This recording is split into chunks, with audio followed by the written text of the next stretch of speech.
Hello दोस्तों, मैं doctor रश्मि त्रिपाठी आपका अपने चैनल लॉ फाइटर्स एकेडमी में स्वागत करती हूँ। दोस्तों, आज के सेशन में जो मैं केस लेके आई हूँ वह केस सुप्रीम कोर्ट का लेटेस्ट केस है। और आज के सुप्रीम कोर्ट के इस फैसले में कुछ पर्सन थे जिनको हाई कोर्ट के द्वारा जो है आरोपी पाया गया था आजीवन कारावास का। तो सुप्रीम कोर्ट ने उन पर्सन को जिनको जो है आजीवन कारावास की सजा मिली थी उनको बरी कर दिया था। तो चलिए हम लोग अपना सेशन स्टार्ट करें और इस बात को विस्तार से जानें कि ऐसा क्या था इस केस में कि हाई कोर्ट के सजा सुनाने के बाद भी यहाँ सुप्रीम कोर्ट ने जो है आरोपी थे उनको बरी कर दिया। और देखिए, इस सेशन में सुप्रीम कोर्ट ने सरकारी जो अभियोजन अधिकारी होते हैं उनके बारे में भी कुछ अहम टिप्पणियां किया। जो लोक अभियोजन अधिकारी होते हैं उनके बारे में उन्होंने कुछ अहम टिप्पणी की। तो क्या था ऐसा पूरा मसला जिससे सुप्रीम कोर्ट को लोक अभियोजक के बारे में टिप्पणी करनी पड़ी और जो है अपने जो है जजमेंट में हाई कोर्ट के जजमेंट को पलटते हुए पर्सन को बरी करना पड़ा। तो जैसा कि जो केस रहता है, केस के फैक्ट कुछ यूं रहते हैं कि कुछ आरोपी थे जिनके ऊपर हत्या का आरोप था।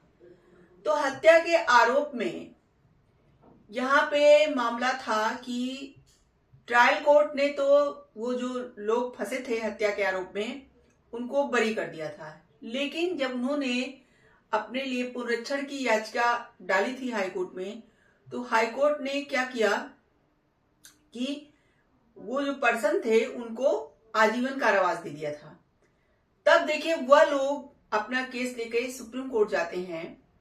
तो चलिए हम लोग जानते हैं कि कौन से जज बैठे थे जो इस केस की सुनवाई कर रहे थे और उन्होंने क्यों जो है हाई कोर्ट के फैसले को पलट दिया और लोक अभियोजक जो होते हैं उनके बारे में क्या अहम टिप्पणी किया। जैसा कि यह जो केस था महावीर एवं अन्य बनाम हरियाणा राज्य, तो हरियाणा राज्य का यह केस था। तो देखिए इस केस की सुनवाई न्यायमूर्ति जेबी पारदीवाला की अध्यक्षता में हो रही थी। जब पीठ ने सारी बातों को सुना, सारे मसलों को सुना, तो चलिए हम लोग देखते हैं कि सुप्रीम कोर्ट ने अपने जजमेंट में क्या बातें कही। जैसा कि न्यायमूर्ति जेबी पारदीवाला की अध्यक्षता वाली पीठ ने पाया कि इस मामले में कई गंभीर प्रक्रियात्मक त्रुटियां थी। यानी कि जो यह केस था इसमें कई ऐसी गंभीर प्रक्रियात्मक त्रुटियां थी जिसको जो है सुप्रीम कोर्ट ने ध्यान दिया। तो चलिए हम लोग देखते हैं एक एक करके क्या ऐसी त्रुटियां थी जिसको सुप्रीम कोर्ट ने ध्यान दिया। पहला, अभियुक्तों को नोटिस दिए बिना ही उनकी दोष सिद्धि कर दी गई। यानी कि उनकी दोष सिद्धि की गई तो उन्हें नोटिस तक नहीं दिया गया था। और दूसरा था फैसले के खिलाफ पुनरीक्षण याचिका में हाईकोर्ट द्वारा अभियुक्तों को दोषी ठहराना। देखिए, जब ट्रायल कोर्ट ने इनको दोष मुक्त कर दिया था, तो दोष मुक्त जब ट्रायल कोर्ट ने कर दिया तो जो पुनरीक्षण याचिका होती है उसमें आप जो है किसी पर्सन को उस याचिका में जो त्रुटि होती है उन सबको दूर किया जाता है पुनरीक्षण याचिका में। लेकिन यहाँ पे कोर्ट ने ट्रायल कोर्ट के जजमेंट को ही पूरा पलट दिया। तो यहाँ पे यह जो है कहा गया कि यह बात गलत है, यह जो है यह चीज गलत है। और आगे देखिए और क्या त्रुटियां थी। गवाहों के पुलिस बयान को मुख्य साक्ष्य मानकर अदालत में दिए गए बयान की अनदेखी करना। यानी कि गवाहों ने पुलिस में जो अपना बयान दिया था उसी बयान को क्या कर लिया गया, मुख्य साक्ष्य मान लिया गया और जो अदालत में बयान दिए गए थे उसको अनदेखा कर दिया गया। और एक क्या सुप्रीम कोर्ट ने पकड़ा, बिना पर्याप्त तैयारी के कानूनी सहायता वकील की नियुक्ति। यहाँ पे ऐसे ही एक जो है वकील को मतलब बिना कोई तैयारी के, बिना केस को मतलब जैसे कि किसी केस को किसी भी वकील को देने से पहले, जैसे सरकारी वकील को यहाँ दिया गया क्योंकि राज्य की तरफ से लोक अभियोजक ही जो है केस की पैरवी करते हैं। तो यहाँ पे जैसे कि यही कोर्ट का कहना था कि उनको मतलब केस की पर्याप्त तैयारी मतलब देनी चाहिए। पहले वो जो है कोर्ट में प्रस्तुत होने से पहले उस केस की पूरी स्टडी कर ले, सब केस को जान ले। लेकिन यहाँ पे क्या किया गया था, बिना पर्याप्त तैयारी के कानूनी सहायता वकील को नियुक्ति कर दी गई थी। तो यह सब जो है देखिए कमियों को देखते हुए यहाँ पे सुप्रीम कोर्ट ने दोष सिद्धि को रद्द कर दिया और अभियुक्तों को तुरंत रिहा कर दिया। यहाँ पे कोर्ट ने कहा कि उनके साथ गलत हुआ है, उनको ठीक ढंग से सुना नहीं गया और लोक अभियोजक जो थे वो सही रूप से पैरवी नहीं किए और सही बातें वो रख नहीं पाए, सही चीजें वो कर नहीं पाए। देखिए यहाँ पे थोड़ी सी एक त्रुटि और भी थी कि जो लोक अभियोजक रखे गए थे, राज्य की तरफ से ऐसी कोई अपील नहीं थी कि मतलब अब कोई अपील नहीं डाली गई थी कि वो जो है जो इन लोगों को दोष सिद्धि वगैरह देने की बात की गई हो। तो फिर जहां पे लोक अभियोजक ने कोर्ट के सामने कहा कि इनको जो है सजाए मौत मिलनी चाहिए। देखिए यह सब दलीलों से जो है यहाँ पे सुप्रीम कोर्ट बहुत मतलब नाखुश हुए थे। तो देखिए आगे चलिए हम लोग देखते हैं सुप्रीम कोर्ट ने लोक अभियोजक के बारे में क्या बातें कही। जैसा कि सुप्रीम कोर्ट ने लोक अभियोजक की कार्यप्रणाली पर भी गंभीर सवाल उठाए। कोर्ट ने कहा कि अक्सर अभियोजन पक्ष की कमजोर दलीलें, अपर्याप्त जिरह और सबूतों को सही तरीके से पेश न करने के कारण आरोपी बरी हो जाता है।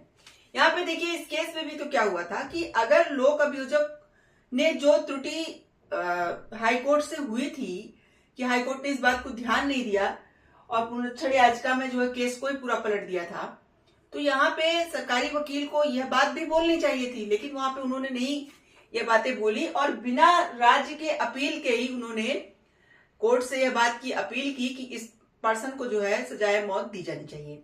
ऐसे कई मुद्दे थे जो लोग अभियोजक की कमियों को दिखा रहे थे।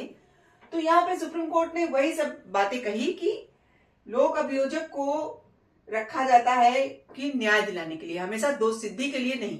ठीक है, आगे कोर्ट ने कहा कि लोक अभियोजक का कर्तव्य केवल दोष सिद्धि कराना नहीं बल्कि न्याय दिलाना होता है। तो यहाँ पे देखिए लोक अभियोजक ने जो भी दलीलें जो भी चीजें की उसमें यहाँ पे सुप्रीम कोर्ट को बहुत सारी कमियां नजर आई।